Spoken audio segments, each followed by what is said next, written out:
Welcome to the stream. We are live. This is the Objective Knicks fan channel. I am the Objective fan here to give you a little preview today for the Knicks. Now, this is a spontaneous live. I'm a family man. I just so happen to have the free crib, so I figured I wanted to go live. Tell a friend to tell a friend. Salute to all the people that's in the building. We will be talking about a wide range of topics, but this is the video I told you guys I was going to do last week. I wanted to thank you guys formally for helping get me to 100 subscribers. Before I get started, let me make sure you guys can hear me. Can you guys hear me? Let me know in the chat if you can hear me. I want to make sure I'm talking to the people. It's the first time we going live. I will be doing more lives like these in the future. Let's see. I know there's people in the chat. You guys are shy. I know it's spontaneous. I know I'm probably not going to get a lot of people tuned in, but I just wanted to talk to the people. You definitely can call in and talk to me as well. I got the phone number on the screen, 408-419-1715. And just make sure you put the meeting ID in so you be in the right meeting and we can chat. But I just wanted to make sure you guys can hear me. Let me hit up my admin before I continue. Just want to make sure I can be heard because I had some technical difficulties. And once I get that confirmation, we will begin with the show. Tell a friend, we are live. We're going to be talking about a wide range of topics. Thank you for the 100 subscribers, y'all. You know, I'm glad that we were able to hit this milestone. Small channel growing fast. You know, just talking Knicks, man. Talking Knicks. Definitely. Okay. You can hear me. Okay. All right. That's all I wanted to make sure is that you guys could hear me. So, salute to everyone that's on the live stream, checking us out. How do I want to start this? Gave you the big thanks. Let's start with the Mavericks. I'm gonna switch over to research mode. All right. So yesterday I posted a post in the page and even in the community section on the channel talking about the Dallas Mavericks receiving a little fine. I actually did a video on this where I said that I kind of predicted that they were going to get a slap on the wrist, and I thought that it was messed up that they can tank purposely just to get their picks back. And in the video, I broke down all the politics with that, and it's just to me, it's really sad to see that the NBA would allow them to get away with tanking because I did so much research on just tanking and I found out there's no rules against it. There's no like, okay, here's the stiff penalty. You're gonna lose this pick this year. None of that. There's no penalties for tanking. And this right here was the NBA's chance to finally try to enforce something. But let's read the official press release. So NBA fines Dallas Mavericks 750K for league violation. Now, 750K is like $20 for us. Like that's nothing to a multi-billion-dollar franchise, right? So the NBA announced today that the Dallas Mavericks organization has been fined 750K for conduct detrimental to the league in an elimination game against the Chicago Bulls on April 7th. So stop right there. If it's detrimental to the league, let's think about that. How is conduct detrimental to the league going to just get a small fine like this? If it's detrimental to the league, you should take away the pick. All right, let's say I'm a Knicks fan. I know I want the pick. Let's say that, you don't want to give the pick to the Knicks. That's fine. But at the same time, we should, we should have the opportunity to make sure that this behavior won't be repeated in the future. Now I think teams will just be able to take advantage of the situation. And I don't think it's right. So the Mavericks violated the league's player resting policy and demonstrated through actions and public statements the organization's desire to lose games in order to improve chances of keeping its first round pick in the 2023 draft. The league did not find that the players who participated the league did not find that the players who participated in the game were not playing to win. So I want to touch on the fact that this is the second time Dallas has been caught up in a situation like this. Mark Cuban was fined already for this. He alluded to the fact that he wanted to he, it's a great strategy. I wish I had that article up, but he basically was saying, if you're not going to have no chance of winning or doing much in the playoffs, why not tank? And for the people that just joined the stream, salute to you guys. If you want to call in, we can tap it up and talk. I'm not going to be on for too long. I just wanted to do a quick little playoff preview. Right now we're talking about the slap on the wrist that the NBA gave to the Dallas Mavericks. It's crazy to me. Doesn't make any sense. I feel like this was the league's chance to try to curb this behavior in the future, right? And the Dallas Mavericks' decision to restrict key players from participating in an elimination game last Friday against Chicago undermined the integrity of our sport, said Joe Dumars, NBA Executive Vice President, head of basketball operations. The Mavericks' actions failed our fans and our league. So if all these things are correct, and they're saying that this conduct is detrimental to the league, why not take more strict actions? Why not take the pick from them?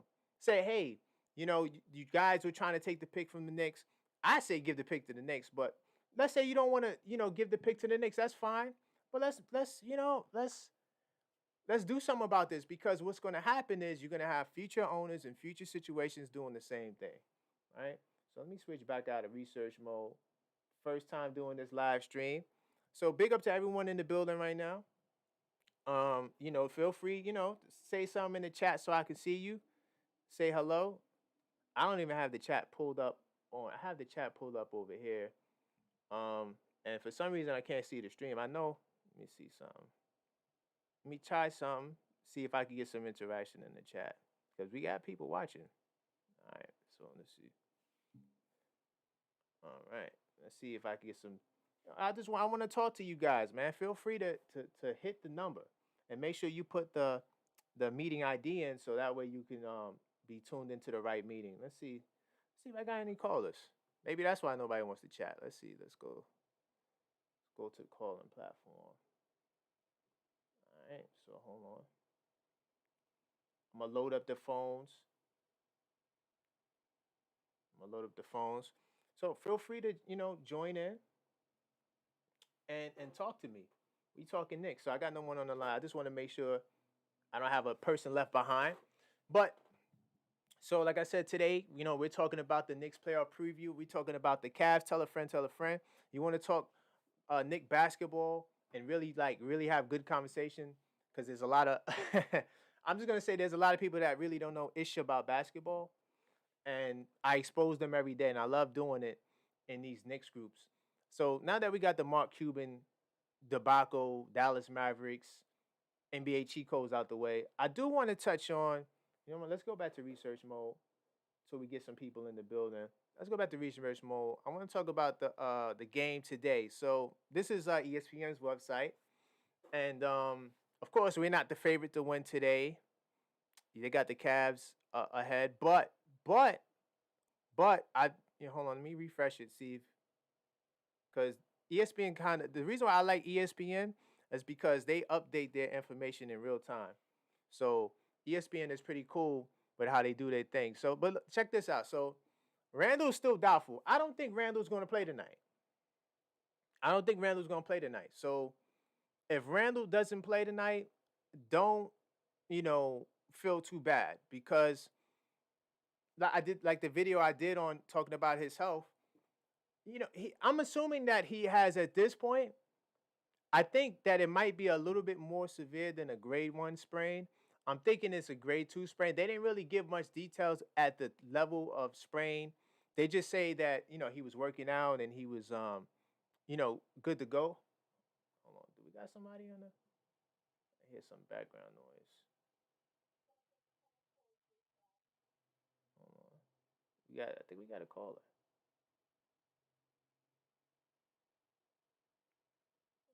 got a caller. Ladies and gentlemen. Hold on. I'm going to bring you on in a second.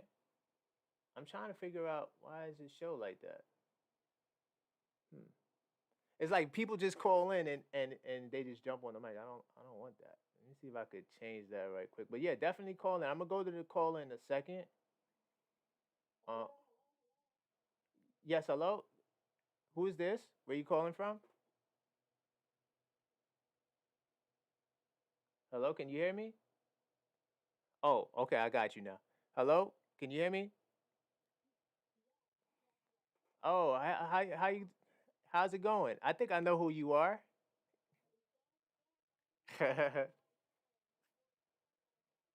hmm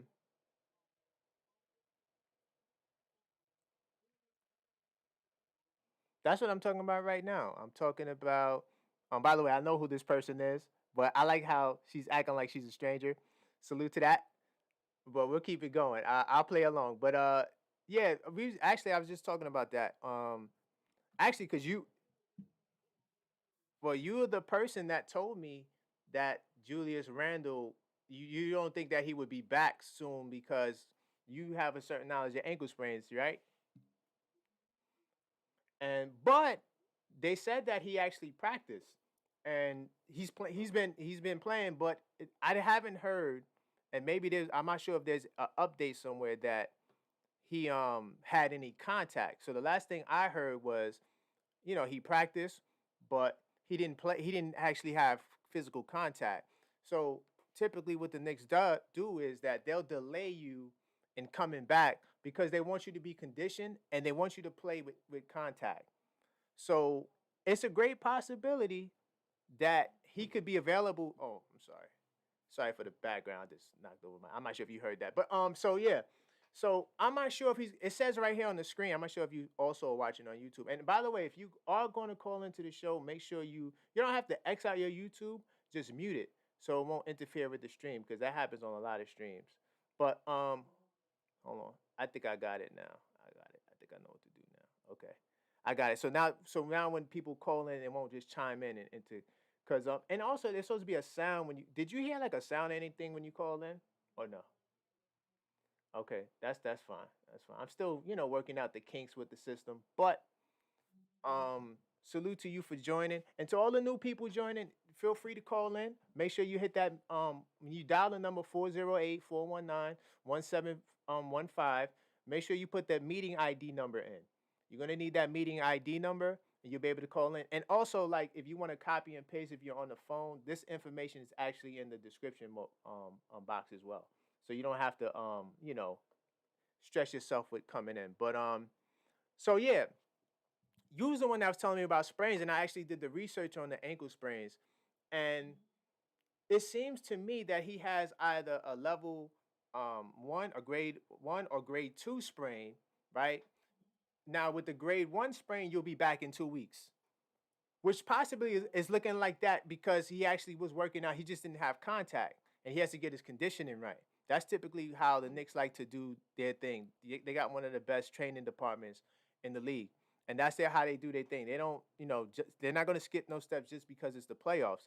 So I actually did a post, I think, where I said that I'm not sure if I posted it on the YouTube, but I put somewhere that he will be back by game three, the latest. I think the way it's looking because they were saying that he was looking good. So I'm thinking it's like a mild level grade two sprain, which can last up between 2 to 5 weeks. And it depends on the severity and people's recovery time and bodies are different and things of that nature. So because of that, I'm thinking the latest game three because they're saying he was working out fine, jumping, running, doing all that stuff. He just didn't have contact. So that's why I'm not sure if you also can see the screen. I have the ESPN website up because I'm in research mode, and it says that he's doubtful still.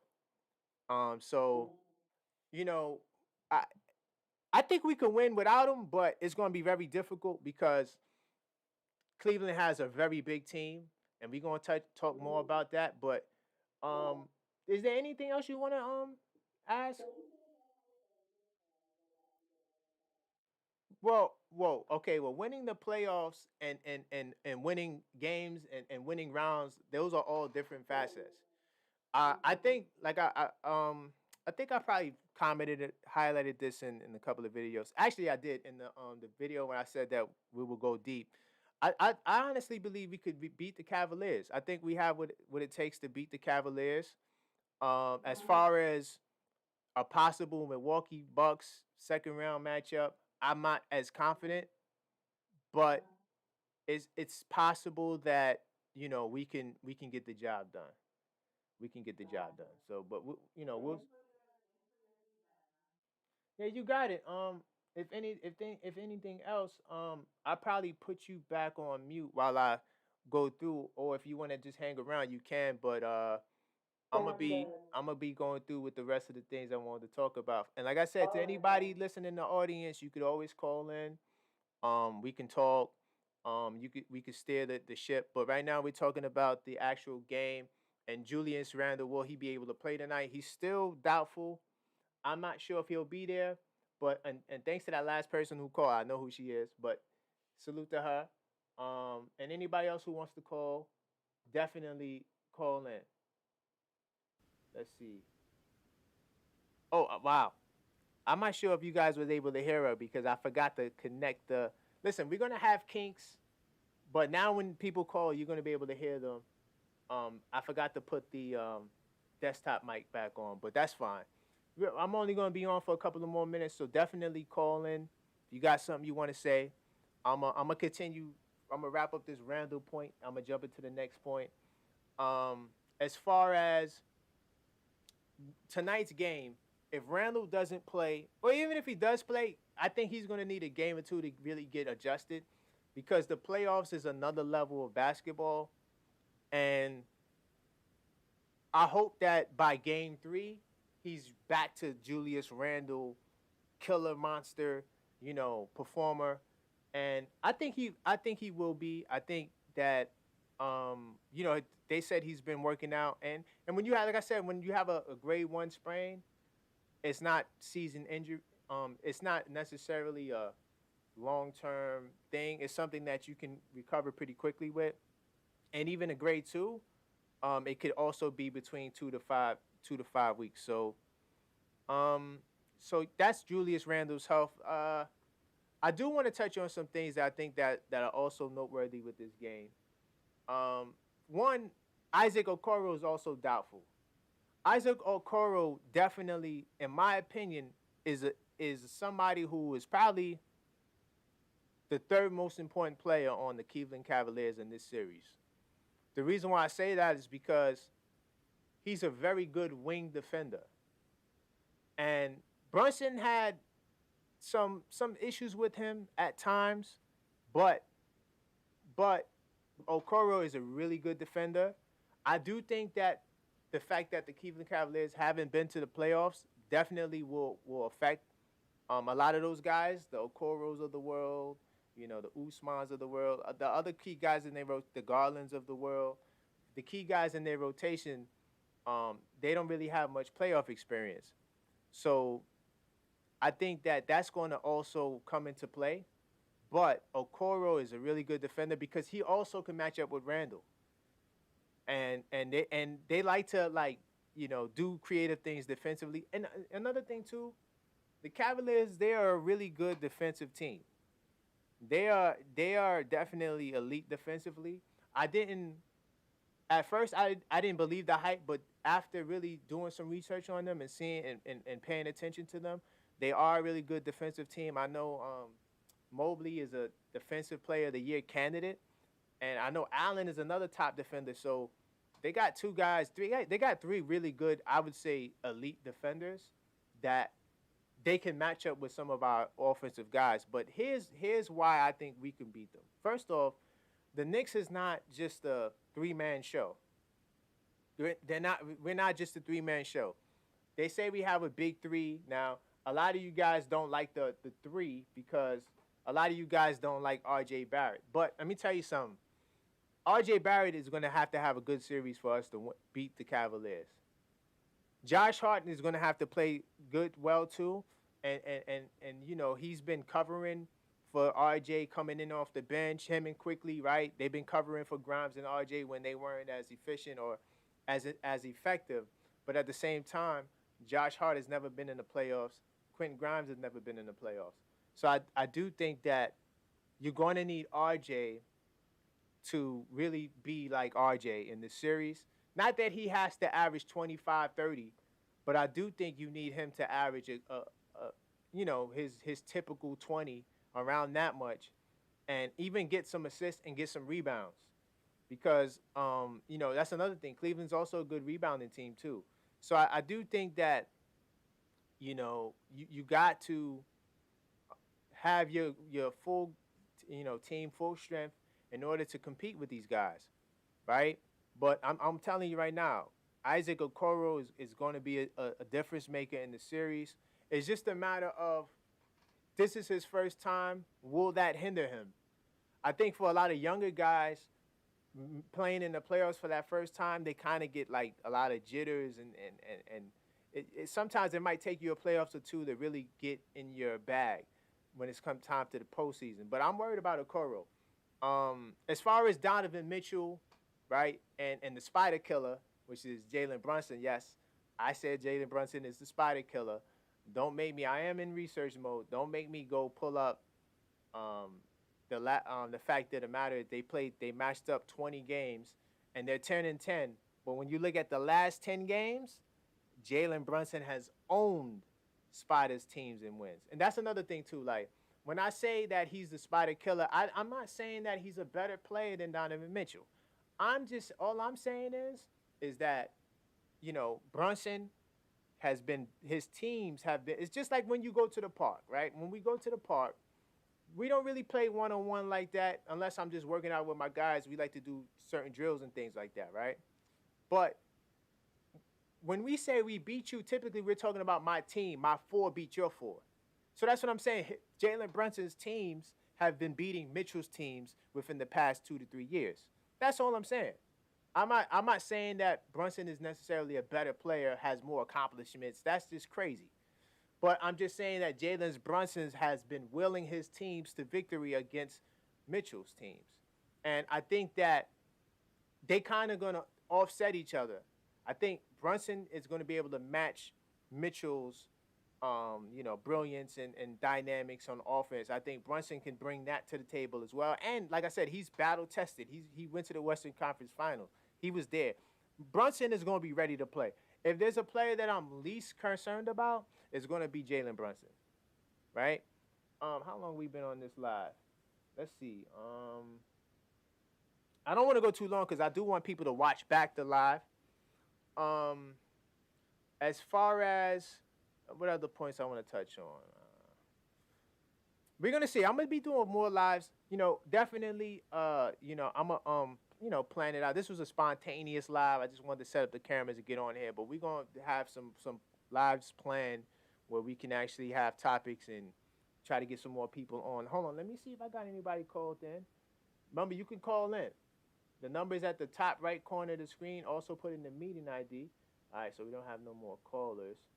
All right, just want to make sure because what I did was I muted out the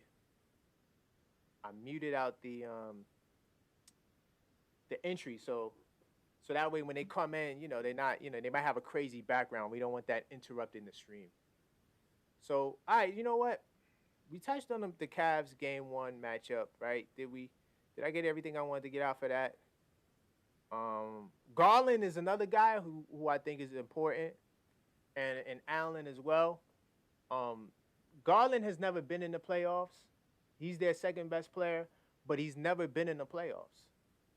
And I think that that's going to also play a role as well. Because like I told you, sometimes these young guys, they just not, it takes a playoff for them to get comfortable, right? It takes a playoff for them to get comfortable. I don't know. We'll see. We'll see. I mean, he's averaging 8 assists a game, which is not bad. He's solid. He's efficient. Just like, and another thing too with the Mitchell and the Brunson thing. So the Cavs, they have defenders they want to throw at Brunson. They're gonna throw Stevens and Okoro at Brunson. Same thing with us. We got Grimes and we got Hart.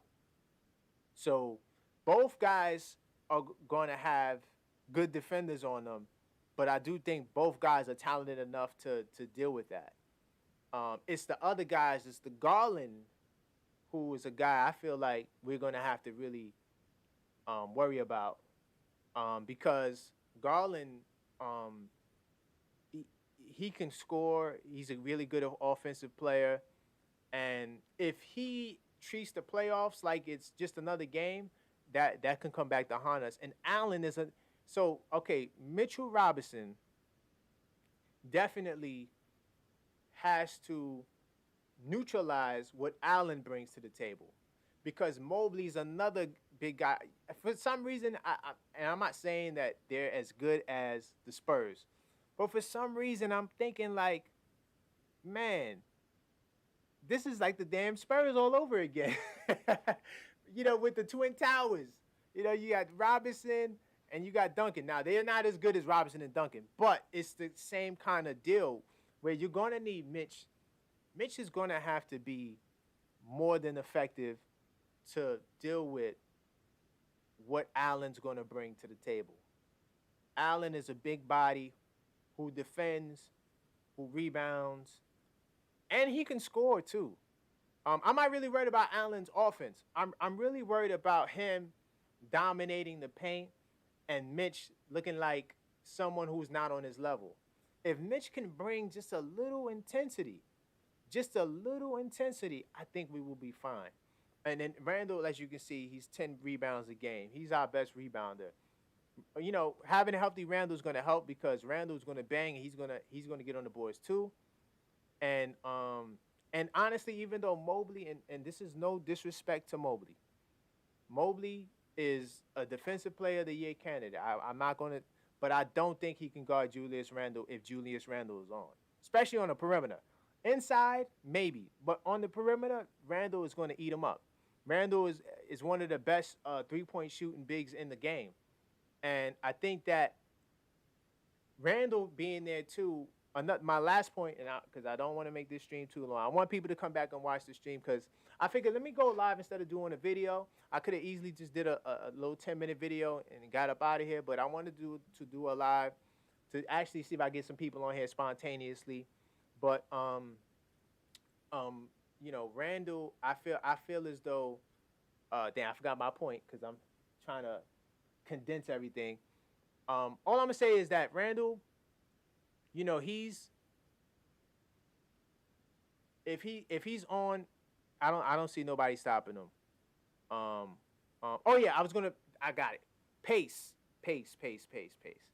So Randle can help the Knicks with the pace, because that's the one thing I noted. And I'm probably gonna wind up doing a video on. I got 10 reasons why we could beat the Cavaliers. One of the reasons is pace. Randle can help us make sure that our pace. I got nobody in the queue. Randle can help make sure that our pace is fast. The Cavs struggle with pace. They're a very slow team. They don't want to create more possessions. The reason why they're also able to limit possessions is because they're a very good defensive team. They're elite defensively. But if we can take them and play them at a fast pace like we did when they didn't have Allen, and Mitch was a monster on the boards, and he matched up with Mobley, and then Obi and those other guys was able to kind of do what they do in transition, and then we was able to put Hart at the 4 and really run them out the gym. That's another way we can do it. But I think we're going to need Randle to run them out the gym, because Randle is a good rebounder. Randle's our best rebounder. Mitch is the best offensive rebounder in the game, but Randle is the better all-around rebounder. So you're going to need his 10 rebounds against these guys. And you're going to need him to actually try to create more possessions for the team, because that's all pace is. Pace is about possessions. You have to get more possessions. And one of the ways you get possessions is rebounding. Another way is creating turnovers, right? But rebounding is the number one way. You're going to have to rebound effectively, because, like I said, Allen's giving you 3 offensive rebounds a game. I could pull up Mobley stats. I don't want to – I want to stay on this page. But Mobley also gets a lot of rebounds. But outside of those two, I'm not worried about anybody else. I know they got Robin Lopez and those guys. Robin Lopez, Green, and Rubio, they barely play. So those guys are not key rotational guys. Those guys have experience, but they're not key rotational guys. And also, those guys are at the end of their careers. The Cavaliers have nothing that I don't think that we can match. But as you can see on this screen, Julius Randle is important. He has to be there. If we want to beat the Cavaliers, we're going to need Julius Randle. So, pace, though. We're going to have to pick up the pace. I do want to touch on a couple of other things before we close out. Once again, if you just joined the stream and you want to catch me on the way out, you want to talk, I'm still going to accept calls until I end the stream. So if you want to call up, numbers on the screen, 408-419-1715. And also, if you want to show some love, you just in the comments, or you just listening, maybe you're on the road or whatever, you want to send a little Cash App donation, we do appreciate that. Support independent media. We're here to give you a different narrative, not just run with the run of the mill. Because let me tell you something, I barely watch ESPN outside. I'm talking about like commentary, like, those shows, because they're so biased and they're pushing agendas, and I don't like news that's not objective. So like a lot of times I'll go to CNN or Yahoo, a platform where it's not like sports centered, because those platforms tend to give you the most I just want the news, right? Like even when I got the Mark Cuban fine, when I got that, right? I actually I want to go straight to the NBA. I want to get the news straight from them. This is the official release. I don't want to see what another person has to say. So, and that's no offense to the big news, but I'm just saying that I like objective commentary. So that's why I have the perspective I have, because I pay attention and I read a lot. And I don't go to just listening to these guys, these commentators talk. Stephen A. I got some smoke for Stephen A. too. But let's talk about just Jalen Brunson. The NBA posted this on the community page. They gave Jalen Brunson his props. He's the first guard. Think about this. He's the first guard to average 23 points a game, 6 assists since Richie Guerin. And I actually had to do research on Richie Guerin, because every time, I hear something about, oh yeah, all-time stats, this guy Richie Guerin pulled up, right? I'm gonna do a video on him. He's an interesting dude. He was a really good ball player back in the day. But every time, there's a reference to a Knick guard or some type of Knick record, is Richie Guerin all the time. But think about that. He's the first guard we had 23 and 6 since Richie Guerin. So we had Walt Clyde Frazier, Stephon Marbury, Mark Jackson. All the point guards we had, Jalen Brunson in his first year is the first Knicks guard that averaged 23 and 6. And you're telling me that this guy's not an all-star? Hold on. And then you're telling me, I'm going to get back to Quickley, but now you're telling me that this guy does not deserve to be the most improved player? Now, granted, Shai Gilgeous-Alexander, he's a bad boy. Let me tell you something. Oh, my God. He's a monster. And he has made drastic improvements. He's definitely on a star level, borderline going to be a superstar. But Jalen Brunson, we a 5th seed team. If you take Jalen Brunson off this team, we probably struggle to make the play-in.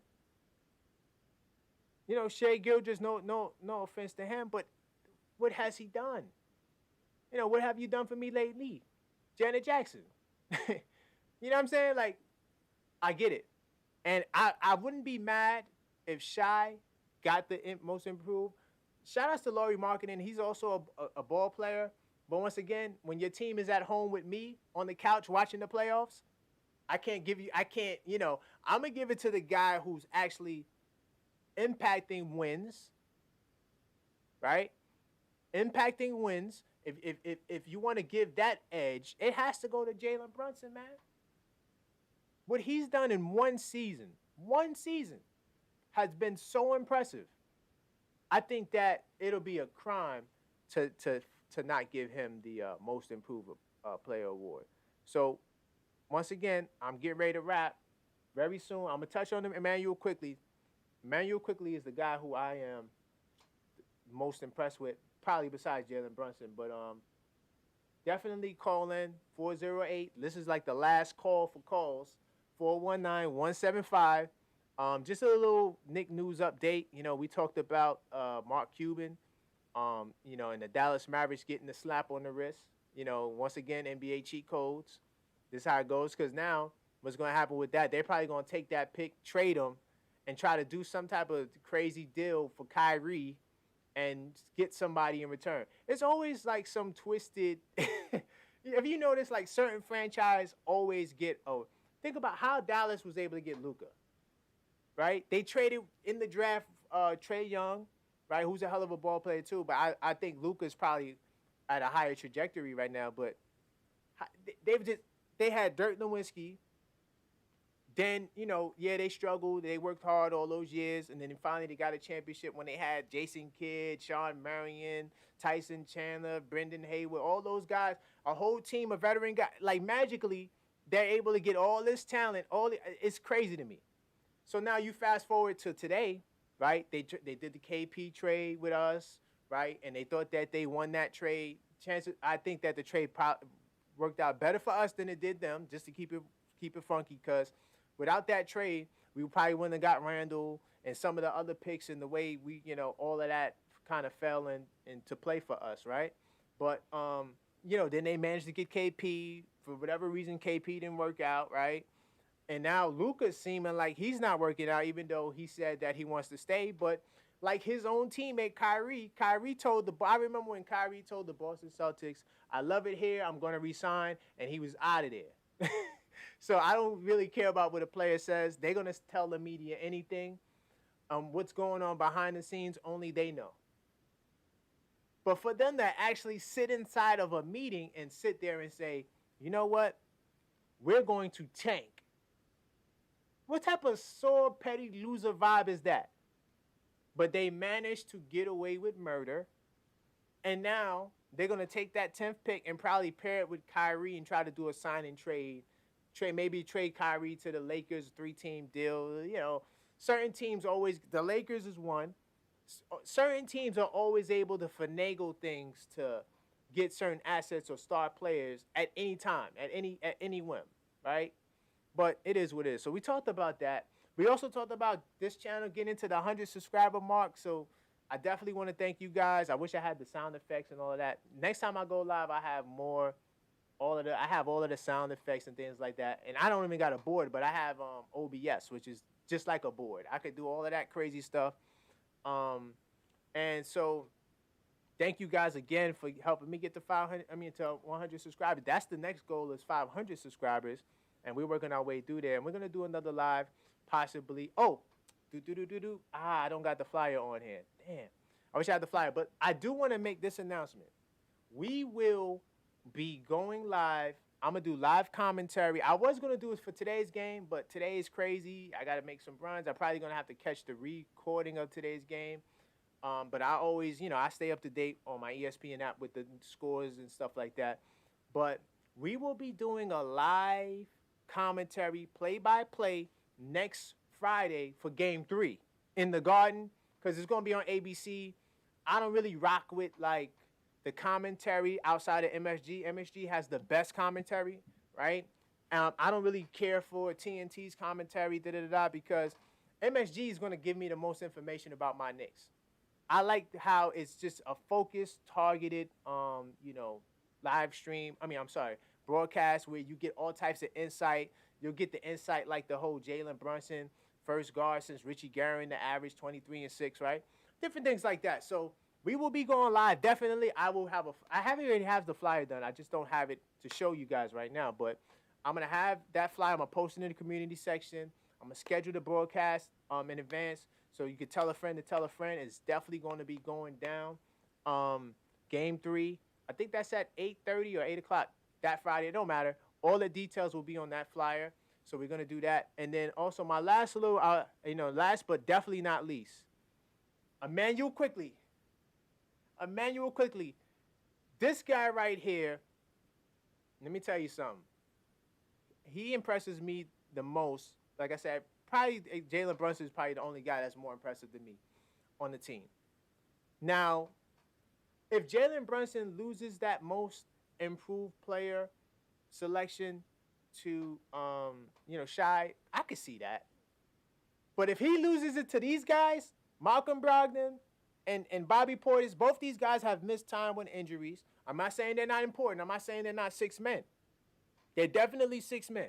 Don't get that twisted. But Immanuel Quickley has been the most dependable player probably in the NBA. He's only missed 1 game. That means for 81 games, he was ready to go. He was doing his thing. This guy has to be the most improved player.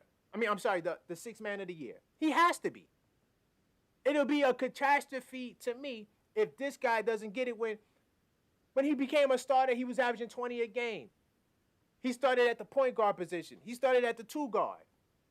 This guy, you put him anywhere. You put him on an island and he's going to produce. He comes in the game, he's ready. He don't care if he starts. He's a straight killer, straight assassin. This is what I expect.